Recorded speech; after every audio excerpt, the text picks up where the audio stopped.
પાછળ દુઃખ પડશે। પછી વિષ્ણુ બ્રહ્માજી અસફળ થયા ત્યારે વિષ્ણુજીએ કીધું કે હું જીવને રોકું। તો એમાં બ્રહ્મા જે વિષ્ણુજી છે એમને કળાધારી અવતાર નિર્માણ કર્યા। રિદ્ધિ સિદ્ધિ આપસમાં લેવડ દેવડ માપ તોલ રૂપિયા આ બધું કોણ લાયા? વિષ્ણુ લાયા। પણ એમાં આપણો જીવ અટકાણો નહીં। કેમ નો અટકાણો? કેમ કે જીવ તો કોરો બ્રહ્મ છે પણ એની આરે માયા છે, શબ્દ સ્પર્શ રૂપ રસ ગંધ અને મન। આ માયા છે એટલે એને એક દિવસ કાળના મહાદુખ પડશે। તો એને વિચાર આવ્યો કે જો આ સુખ લેવા જઈશ તો મારી માથે દુઃખ પડશે। ત્યારે શિવ અને શક્તિ યુક્તિથી વિચાર કર્યો કે જો આ ધરતી ઉપર જીવ રોકાશે નહીં તો ધરતીમાં રહેશે કોણ? આ સૃષ્ટિ તો આવડી મોટી બનાવી પણ કોક રહેવું તો જોઈએ ને। એના માટે એમને અહીંયા વસ્તીને જે જીવ છે એને લાવવા માંગ્યા। બધા જીવને અહીંયા મોકલ્યા। જીવ બ્રહ્મના પદમાંથી અહીંયા બધા જીવને મોકલ્યા અને શિવ અને શક્તિ યુક્તિથી વિચાર કર્યો કે તમે જે આ જીવ છે એને ફક્ત સુખ જ આપ્યા। જો એને સુખની હારે તમે દુઃખ આપશો તો જીવ આપમેળે અહીંયા રોકાઈ જશે। તો આપણા દેહની અંદર સૌપ્રથમ રોગ ઉત્પન્ન કર્યો। એ રોગ ઉત્પન્ન કર્યો એટલે આપણને દર્દ થવા લાગ્યું, દુઃખ થવા લાગ્યું, પીડા થવા લાગી, યાતના ભોગવવા લાગ્યા। ત્યારે આપણો જીવ ઈ કેમ મટે? આના માટે શું ઉપાય કરવો? તો એના માટે ઘણા જીવ ઔષધિ બનાવવા લાગ્યા, દવા બનાવવા લાગ્યા। એ દવા બનાવતા જે જીવ અહીંયા બનાવવા જાય કે ગોતવા જાય ઔષધિ તો એમાં જીવ અટકાવવા લાગ્યો। હવે આખો દિવસ એ ઔષધિ બનાવે તો એને થાક તો લાગે, કેવી રીતના મટાડવું? તો એના માટે ધાન ઉત્પન્ન કરી દીધું, અનાજ ઉત્પન્ન કરી દીધું કે તમે આવી રીતના અનાજ વાવો પછી એમાંથી ધાન આવે અને ઈ તમે આવી રીતના પીલી અને ખાવ એટલે તમારી ભૂખ મટી જાય। તો એવા કોક જીવ હતા કે આખો દિવસ આ કામ ધંધો કરે પણ રાતે કુદરત માલિક પરમાત્માનું જ્ઞાન અને ધ્યાન કરી આદિ ઘરે પાછા વયા જાય। હવે દેહમાં કામ કરવી તો થાક તો લાગવાનો જ છે। આ વાત સાચી છે કે નહીં? તો આપણા જીવને જે દેહ આપ્યો તો એ દેહ થાકવા લાગ્યો, આ મનુષ્ય તન થાકવા લાગ્યું તો એની માટે રાતે નિંદર ઉત્પન્ન કરી દીધી, ઊંઘ લેતા શીખવાડી દીધું કે તમે આવી રીતના આરામ કરો, આવી રીતના નિંદર કરો તો તમારો થાક ઓગળી જશે। તો એમ આપણા જીવને આ જ્ઞાન અને ધ્યાન બે ભૂલાઈ ગયું અને જીવ કર્મમાં બંધાવા લાગ્યો। કેવા કર્મમાં? તો ક્રિયામન, સંચિત ને પ્રાલબ્ધ આ કર્મમાં આપણો જીવ આવવા લાગ્યો। આ ક્રિયામન કર્મ એટલે આપણા જીવને પહેલેથી 3 કર્મ લાગ્યા। એક છે આ ક્રિયામન કર્મ જેને આપણે હાલતા ચાલતા કરવી એ આ ક્રિયામન કર્મ। આપણે અહીંયા આવ્યા તો આપણા પગની નીચે ઘણા કીડી મકોડા કચરાઈને મરી જાય છે। હવે એ કીડી મકોડા મર્યા એ આપણને આ મનુષ્ય દેહ મળ્યો છે, આ મનુષ્ય દેહમાં ભોગવાનું નહીં। 100 વર્ષની આયુષ્યમાં આપણે એટલા બધા પાપ કર્મ કરી નાખ્યા કે આમાં ભોગવાનું નહીં। તો એ ક્યાં ભેગા થયા? તો એ સંચિતમાં ભેગા થયા અને સંચિતમાં ભેગા થયા ત્યારે આપણા જીવના દુઃખ જોઈ એ કુદરત માલિક પરમાત્મા રામજીને દયા આવવા લાગી કે આ જીવે તો કર્મ ઘણાય કરી નાખ્યા છે, હવે આ ભોગવશે કેવી રીતના? તો શોભે એવો સુંદર મનુષ્ય દેહ આપણને આપ્યો। કયા કર્મ રૂપે? તો આ પ્રાલબ્ધના રૂપે આપણને આજ મનુષ્ય દેહ આપ્યો। જે આપણે આ મનુષ્ય દેહ લઈને બેઠા છે ને એ કુદરતની દેણથી લઈ અને આ પ્રાલબ્ધ કર્મો ભોગવવા લઈને આવ્યા છે। આવા તો આપણા જીવને કર્મ લાગ્યા અને 3 તાપ લાગ્યા। આધિ એટલે મનનો દુઃખ, વ્યાધિ એટલે શરીરનો દુઃખ અને ઉપાધિ એટલે આવી લેવા દેવા વગરનું આવી પડવા વાળો દુઃખ। કોઈ ઘણા મનથી દુઃખી, ઘણા વર્ષોથી કોઈ કામ અટકાણું તો આપણે મનથી દુઃખી હોય કે ન હોય કે મારે આ કામ બાકી છે, જો આ એક કામ પૂરું થઈ જાય તો મારે કાંઈ ચિંતા નથી।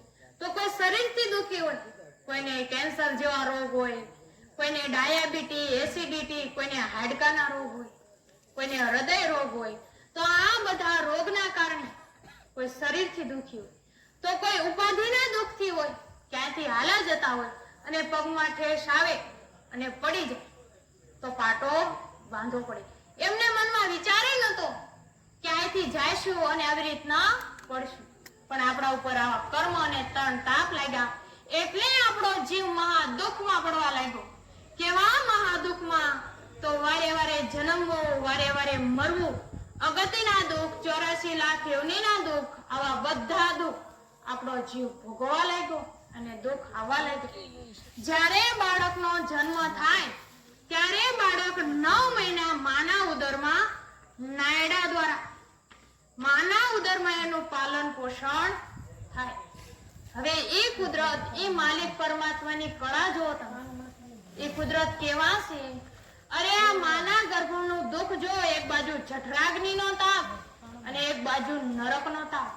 માનું ગંદુ મેલું પાણી બાળકના મુખમાં જાતું, ત્યારે જીવ જે એની અંદર છે એ કુદરતને પોકાર કરતો હોય, હે કુદરત, હે માલિક પરમાત્મા રામજી, તમે મને એકવાર ગર્ભમાંથી બહાર કાઢો, હું રાત દિવસ તમારું સ્મરણ કરીશ. સંતોએ બતાવ્યું, જઠરાગ્નિમાં જગતે રાખ્યા, નવ માસ નિરાધાર, સ્તુતિ કીધી અલબેલાની, બાર ધરો અવતાર, માયાને મોહીને રે તને મળ્યો મનુષ્ય અવતાર, માંડ કરીને રે તોય ભજ્યા નહીં ભગવાન, હેત ધરીને રે અંતે ખાસ જમનો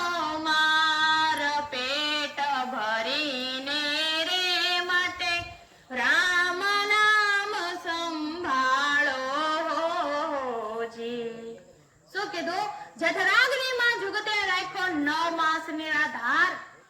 અરે માના ઉદરમાં 9 મહિના આપણું પાલન પોષણ કોને કર્યું? એ કુદરતી માલિક પરમાત્મા રામજીએ કર્યું. જ્યારે માના ગર્ભમાં બાળક હોય ત્યારે કઈ કામ કરીએ કે કાંઈ કામ ન કરીએ કે, પણ એને જે ખાવું હોય એ માને મનમાં ઈચ્છા કરાવે અને માના નાયડા દ્વારા પોષણ કરાવે. એ કોણની કળા છે? આપણી કળા છે? એ કુદરતી માલિક પરમાત્માની કળા છે. કેવો મનુષ્ય દેહ આપ્યો! અરે આજને 9 મહિના શિવતા લાગ્યા પરમાત્માને. આ દેહ ઘડતા 9 મહિના લાગ્યા. 1-2 મહિના નહીં, 9 મહિના બધું દુઃખ ભોગવીને આવ્યા છીએ આપણે. અને જ્યારે બાળક બહાર આવે, માના ગર્ભમાંથી બાળક આવે તો આવતાની સાથે જ બાળક રડવા લાગે. ઉવા ઉવા, તું યા ને હું આયા. શું કે? તું યા છો ને હું આયા છું. એને ગર્ભમાં વચન 24 કલાક કરીશ. અરે આંખનો પલકારો પડે ને એટલી વાર તમને નહીં. આવું આપણે ગર્ભમાં બધાને વચન કરી અને આવજે બધા આવ્યા છે. ત્યારે કુદરત માલિક પરમાત્માએ કીધું કે તારા જામીન ગોત, પછી હું તને ગર્ભમાંથી રહેવું નથી કે. જેમ અહીંયા કોઈ ગુનો કરે તેમ કે ને કે તમને છોડવા માટે જામીન લાવો, પછી તમને છોડવી. એમ આપણા ગર્ભમાં આપણા જીવના જામીન ધર્મરાજા બન્યા. અને ધર્મરાજાએ કીધું, હે કુદરત માલિક પરમાત્મા રામજી, તમે આને ગર્ભમાંથી બહાર કાઢો. મારાથી આવું દુઃખ જોવાતું નથી. કેટલું દુઃખ છે આને. તમે એને બહાર કાઢો, હું આનો જામીન બનું છું કે તમે એને બહાર કાઢશો ને તો એ તમારી રાત દિવસ ભક્તિ કરશે, ભજન કરશે, તમને પલવાર ભૂલશે નહીં. ત્યારે ધર્મરાયના કહેવાથી આપણો જીવ ને પરમાત્માને દયા આવી અને કીધું કે તમારા લીધે હું કહું છું. તારે ધર્મરાયે કીધું કે મારું વચન હું આપું છું કે આ જીવ જ્યારે બહાર જાય ત્યારે તમારી ભક્તિ ભજન કરે તો એને 52 ગાદીનું, એના અંત સમયમાં 52 ગાદીનું વિમાન લેવા મોકલજો. જો એ કહું એ પ્રમાણે ભજન ભક્તિ ન કરે તો મારા જમના દૂત એને લેવા મોકલીશ. તો એમ આપણો જીવ માના ગર્ભમાંથી બહાર આવ્યો અને બહાર આવતા આપણા જીવનું બાળપણ ચાલુ થઈ ગયું. તો બાળપણ રમવામાં, ખેલવામાં, કૂદવામાં આવી રીતના હોય. ક્યારે ગયો કાંઈ ખબર પડી નહીં. આજ આપણે બધા બેઠા છીએ આપણી ઉંમર કેમ વહી જાય આપણને ખબર છે? પાણીના રેલાની જેમ, ઝાકળના પાણી જેવી જિંદગી છે આપણી.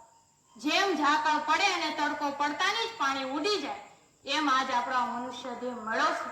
પણ જ્યારે આપણા શ્વાસ પૂરા થઈ જશે ત્યારે આપણો આ દેહ છોડવો પડશે. જ્યારે બાળક બહાર આવ્યો ત્યારે એની બે મુઠ્ઠી બંધ હતી. એક મુઠ્ઠીમાં 77 કરોડ 76 લાખ શ્વાસ લઈને આવ્યો અને એક મુઠ્ઠીમાં મોંઘો અમોલ હીરા જેવો આ મનુષ્ય દેહ લઈને આવ્યો. આવી રીતના બાળપણ શરૂ થઈ ગયું તો જુવાની આવી.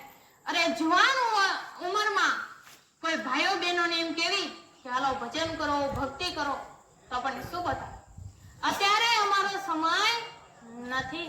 અત્યારે તો અમારો સમય હરી લેવાનો, ફરી લેવાનો, મોજ શોખ કરવાનો છે. અમારો સમય અત્યારે ભજન ભક્તિ કરવાનો નથી. ભજન ભક્તિ તો ગઢપણમાં કરશે. પણ સંતોએ બતાવ્યું, કાયા થાશે ઝાંઝરી, બેઠું રહેવાશે નહીં. ઉમરો થાશે ડુંગરો, પાદર થાશે પરદેશ. રામ ભજીલે પ્રાણ્યા પશીને ભજે.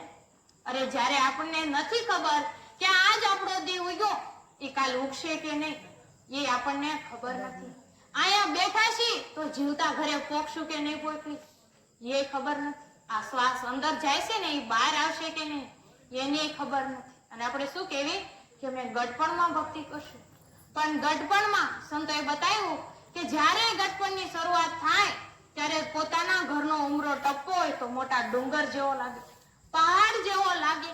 આવો ઉમરો ટપ્પો હોય તો ડુંગરને પાદર જવું હોય તો જાણે પરદેશમાં જવી એમ લાગે.